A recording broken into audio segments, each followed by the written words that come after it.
বিচাৰি থকা লিমাৰ্ছবোৰ একেটা নহয় গতিকে যাওঁ নাই ইয়াৰ পৰা এইটো এটা বিশেষ সুযোগ পৰিবোৰৰ পৰা চিৰদিনৰ বাবে পৰিত্ৰাণ পোৱাৰ ৰূপান্তৰ হোৱা মেজিক উইক বাটাৰফ্লিপ ব্লুম ড্ৰেগন ফ্লেমৰ পৰী ইউছা সংগীতৰ পৰী টেকনা প্ৰযুক্তিৰ পৰী ফ্ল'ৰা প্ৰকৃতিৰ পৰী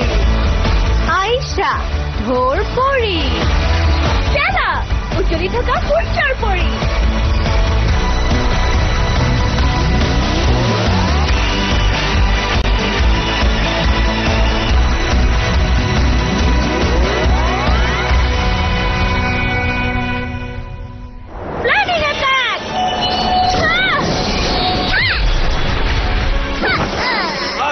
আমি কেৱল দুজনে আছো সিহঁতক আমি হৰুৱাব নোৱাৰিম